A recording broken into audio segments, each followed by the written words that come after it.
Is it possible that a single moment of averted gazes during a live broadcast could shake the global music world, leaving Chris Martin himself stunned, questioning everything, and ultimately shocked by a story he never imagined was real?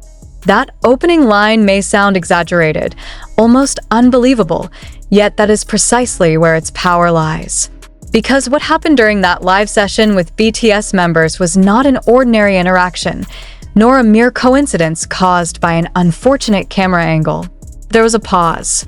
There was an awkward silence. There were two figures long known as inseparable, Jungkook and Taehyung, suddenly turning their faces away from each other at the most unexpected moment. And what made this story even more unsettling was that the reaction occurred right after a sensitive topic surfaced, one that reportedly left Chris Martin, the legendary Coldplay frontman, visibly shocked when he finally learned the story behind it.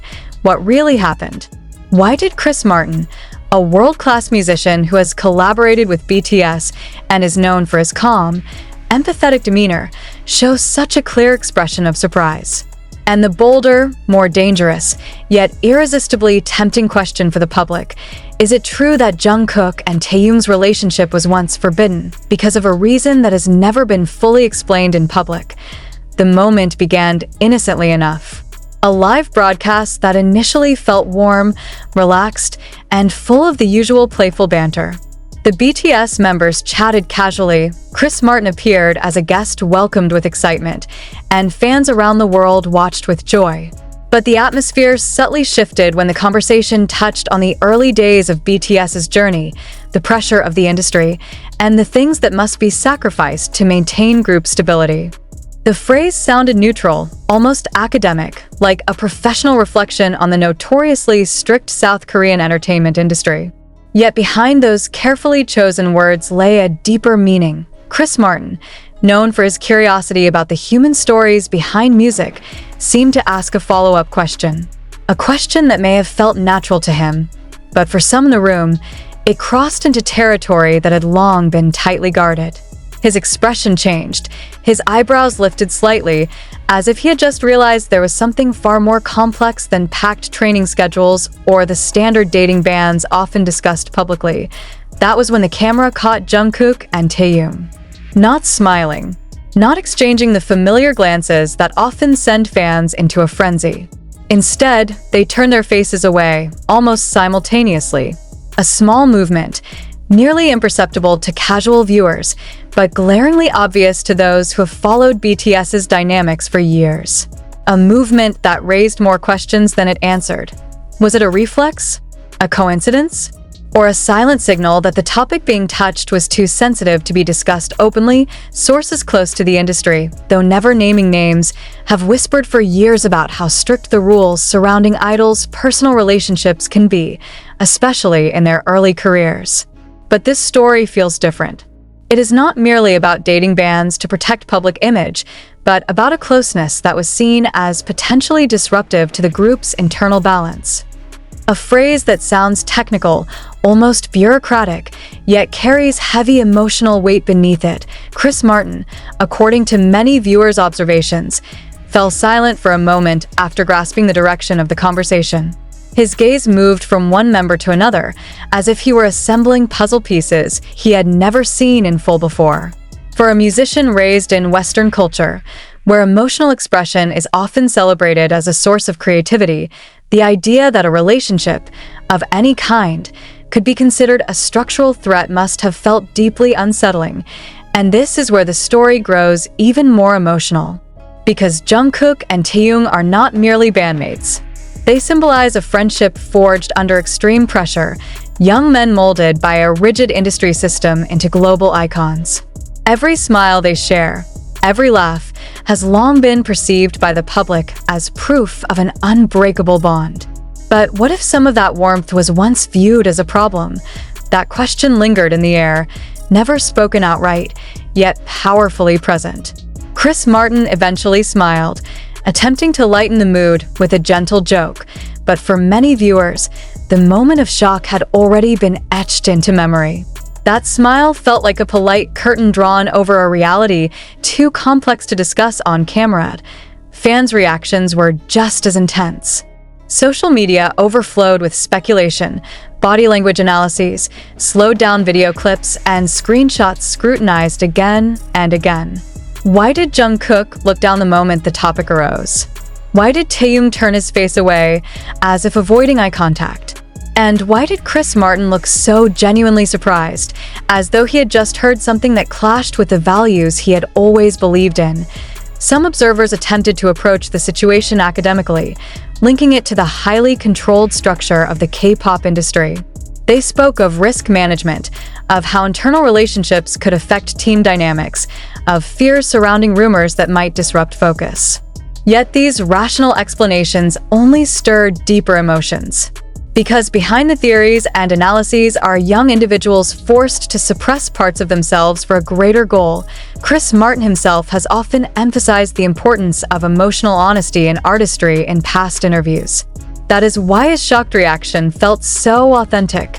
He was not merely a guest reacting to a sensational story, but an artist suddenly confronted with a harsher industry reality than the one he knows. Was the act of turning away a form of self-protection? Or a deeply ingrained habit resurfacing when a sensitive topic was touched? There is no definitive answer. And perhaps that is what keeps this story alive, endlessly discussed, endlessly debated. What is certain is that the incident reopened an old conversation about the boundary between professionalism and humanity in the entertainment world. About how far a system has the right to regulate personal closeness, about the price paid for global success, and about how a brief moment in a live broadcast can reveal layers of emotion long kept hidden.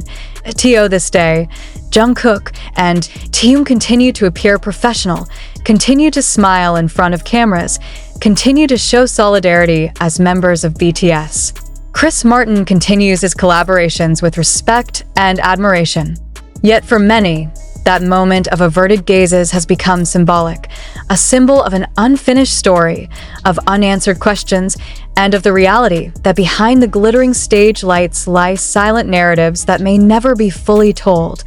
And perhaps that is precisely where this story finds its strength. Not in definitive answers, but in the empty spaces between words. Spaces where imagination, empathy, and curiosity intersect. Spaces where one simple question, what really happened, continues to echo, challenging us to see idols not merely as symbols, but as humans with histories, emotions, and boundaries often unseen. The silence that followed that live broadcast did not fade quietly. Instead, it lingered, stretching itself across timelines, comment sections, late-night discussions, and private conversations among fans who felt they had witnessed something far more significant than a simple, awkward moment. The more the clip was replayed, the more unsettling it became, not because of what was said, but because of what was not. Silence, after all, often carries more meaning than words ever could. In the hours after the live session ended, the atmosphere online shifted noticeably. At first, there was confusion. Many viewers asked themselves whether they were overthinking it, whether the simultaneous turning away of Jungkook and Taehyung was merely an unfortunate coincidence amplified by obsessive scrutiny. Yet as more people rewatched the footage, slowing it down frame by frame, comparing it with countless other broadcasts where the two appeared relaxed and open, a pattern began to emerge. This moment felt different, heavier, charged with an unspoken tension that could not be dismissed so easily. What deepened the emotional weight of the situation was the contrast between past and present. Jungkook and Taehyung have long been perceived as figures who shared a natural ease around each other, a comfort that felt effortless even under the relentless gaze of cameras. Their interactions were often spontaneous, unscripted, and warm. That is why the sudden restraint shown during that live broadcast felt jarring. It was as if an invisible line had been drawn, one that neither dared to cross in that moment. Chris Martin's presence added another layer of complexity. As someone external to the K-pop system, yet deeply respected within it, his reactions carried a different kind of authority. He was not reacting as a fan, nor as a commentator seeking drama, but as an artist encountering an unfamiliar truth. Observers noted that his expression did not suggest judgment, but rather disbelief, mixed with concern. The kind of concern that arises when one realizes that creative freedom, something he has long championed, can be curtailed in ways that feel profoundly personal. AS discussions intensified, theories multiplied. Some suggested that the alleged restriction placed on Jungkook and Taehyung stemmed from fears of misinterpretation, from an industry hyper-aware of public perception and the power of narratives. Others believed it went deeper, rooted in internal dynamics and the immense pressure to maintain harmony within a group that carries not only artistic expectations, but economic and cultural weight on a global scale. Each theory, however different, shared a common thread: the acknowledgement that something deeply human had once been placed under scrutiny. The emotional impact of this realization resonated strongly with fans who had grown alongside BTS, who had watched them mature from trainees into global icons. For many, BTS represented authenticity, vulnerability, and the courage to speak about emotional struggles. To confront the possibility that even within this narrative of openness there were moments of enforced distance felt unsettling, almost like a quiet betrayal of the ideal many had believed in. Yet others viewed it with a more somber understanding. They spoke about the realities of the industry, about the sacrifices demanded of those who stand at its center. They argued that discipline and restraint, however painful, were part of the price paid for the platform BTS now holds. But even within this acceptance, there was a lingering sadness, an acknowledgement that success, no matter how dazzling, often comes at the cost of personal freedom. As days passed, the moment continued to haunt conversations not because new information emerged, but because no clarification did. There was no statement, no explanation, no attempt to frame or soften what had been seen. That absence became a statement in itself. It suggested boundaries still firmly in place, stories still too sensitive to be unpacked publicly. Jungkook and Taehyung, meanwhile, continued their public schedules with professionalism that only intensified the emotional contrast.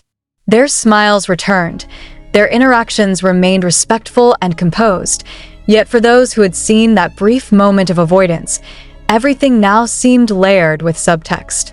Ordinary gestures felt more deliberate. Laughter felt slightly guarded.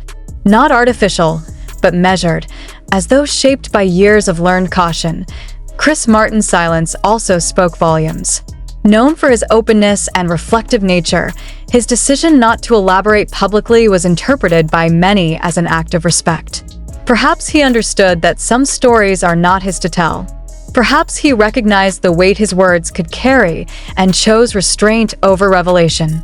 Whatever the reason, his quiet response only added to the gravity of that initial shock. Over time, the narrative surrounding that live broadcast evolved from speculation into something more introspective. It became less about uncovering a hidden scandal and more about questioning the systems that shape artists' lives.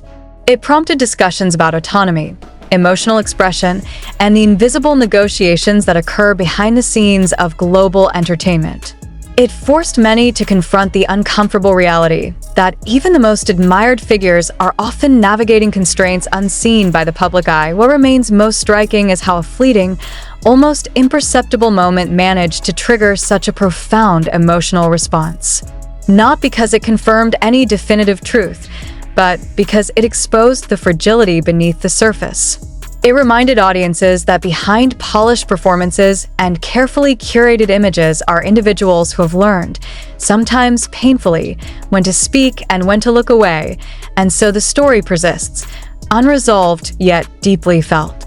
It lives in the pause between words, in the space between two averted gazes, in the quiet shock of an artist who realized that freedom is not always guaranteed, even at the highest level of success. Whether the full truth will ever emerge remains uncertain. But perhaps the power of this moment lies precisely in its ambiguity, in its ability to evoke empathy rather than answers. That silence, heavy and unresolved, continued to echo long after the discussions began to fade from trending lists. It settled into something quieter, more reflective, as if the audience itself had begun to mature alongside the question rather than rush toward an answer. What people were left with was not outrage, but contemplation. Not certainty, but a deeper awareness of the emotional architecture that supports global stardom. For many observers, the moment became a turning point in how they viewed intimacy within idol groups. The industry often celebrates closeness as chemistry, as teamwork, as something marketable and inspiring. Yet this incident suggested that closeness, when it grows too organic or too intense, can also become something to manage, to regulate, or even to restrain. That contradiction unsettled many who had believed that success would eventually grant freedom, not further limitation. Jungkook and Taehyung's shared history only intensified this feeling. Their journey together spans years of shared struggle, growth, and global triumph. They entered the spotlight at a young age, learned the rules together, and endured pressures few outsiders could fully understand. To imagine that within this shared experience there were moments of enforced distance introduced a quiet ache into the narrative. It reframed their past interactions, inviting viewers to wonder how many smiles were effortless and how many were carefully timed. What made the situation even more complex was the absence of villainy. There was no clear antagonist, no single figure or institution openly named. Instead, the story pointed toward a system built on control and precaution, one that often justifies its rigidity as protection. Protection of image, of brand, of harmony. And yet, the cost of that protection, as suggested by that fleeting moment on screen, may have been emotional restraint that lingered far longer than anyone realized. Chris Martin's reaction remained a focal point precisely because it was so human. His surprise did not feel performative. It felt like the reaction of someone encountering a boundary he had never personally faced. In Western music culture, where collaboration often thrives on emotional transparency, the idea that connection itself could be seen as a liability seemed almost foreign. That cultural contrast gave his silence afterward a weight that words might have diminished. As time passed, some fans began to speak less about what had been forbidden and more about what had been endured. The narrative subtly shifted from curiosity to compassion. There was an emerging understanding that not every story demands exposure, and not every truth needs to be spoken to be acknowledged. In that sense, the audience itself seemed to mirror the restraint shown by the artists, learning to sit with ambiguity rather than demand resolution.